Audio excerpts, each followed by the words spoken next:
بسم اللہ الرحمن الرحیم۔ معزز سامعین، السلام علیکم ورحمۃ اللہ وبرکاتہ۔ رمضان المبارک کی فضیلت کے حوالہ سے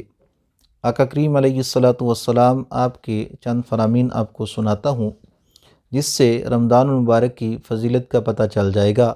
اور اس کے اندر جو نیک اعمال کیے جاتے ہیں ان پر رب تعالیٰ کتنا وافر اجر عطا فرماتا ہے اس کا بھی علم ہو جائے گا۔ آقا کریم علیہ الصلاۃ والسلام آپ کا یہ فرمان صحیح بخاری اور صحیح مسلم کے اندر موجود ہے۔ حضرت ابو ہریرہ رضی اللہ تعالی عنہ آپ روایت کرتے ہیں، آپ بیان فرماتے ہیں، آقا کریم علیہ الصلاۃ والسلام آپ نے ارشاد فرمایا کہ جب رمضان آتا ہے تو آسمان کے دروازے کھول دیے جاتے ہیں، اور ایک روایت کے اندر ہے کہ جنت کے دروازے کھول دیے جاتے ہیں، اور ایک روایت کے اندر ہے کہ رحمت کے دروازے کھول دیے جاتے ہیں، اور جہنم کے دروازے بند کر دیے جاتے ہیں، اور شیاطین کو زنجیروں کے اندر قید کر دیا جاتا ہے۔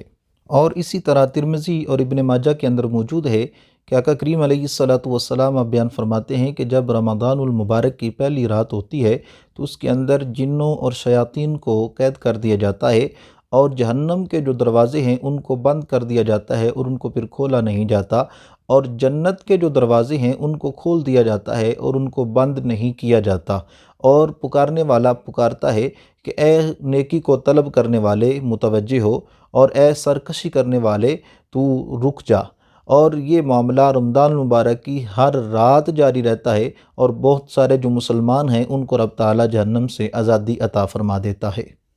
اور ایک اور حدیث مبارکہ آپ کے سامنے رکھتے ہیں، جس کے اندر محبوب علیہ الصلاۃ والسلام آپ نے رمضان المبارک کے روزوں کی فضیلت کو بیان فرمایا ہے، اور اس کی راتوں کے اندر قیام کرنے کی فضیلت کو بیان فرمایا ہے، اور اس کا اجر بیان فرمایا ہے۔ محبوب علیہ الصلاۃ والسلام آپ کا یہ فرمان بخاری اور مسلم کے اندر موجود ہے۔ آقا کریم علیہ الصلاۃ والسلام آپ بیان فرماتے ہیں، من صام رمضان ایمانا و احتسابا غفر له ما تقدم من ذنبہ، جس کا مفہوم یہ ہے کہ آقا کریم بیان فرما رہے ہیں کہ جو بندہ ایمان کی وجہ سے اور ثواب کی نیت کے ساتھ رمضان مبارک کا روزہ رکھے گا، اللہ تعالیٰ اس کے اگلے گناہوں کو معاف فرما دے گا۔ اور اسی طرح محبوب علیہ الصلاۃ والسلام نے اس ماہ مبارک کی راتوں میں قیام کی فضیلت کو بیان فرمایا۔ آپ ارشاد فرماتے ہیں، من قام رمضان ایمانا و احتسابا غفر له ما تقدم من ذنبہ، جس کا مفہوم یوں ہے کہ محبوب بیان فرما رہے ہیں کہ جس بندہ مومن نے اس ماہ مبارک کی رات کو ایمان کی وجہ سے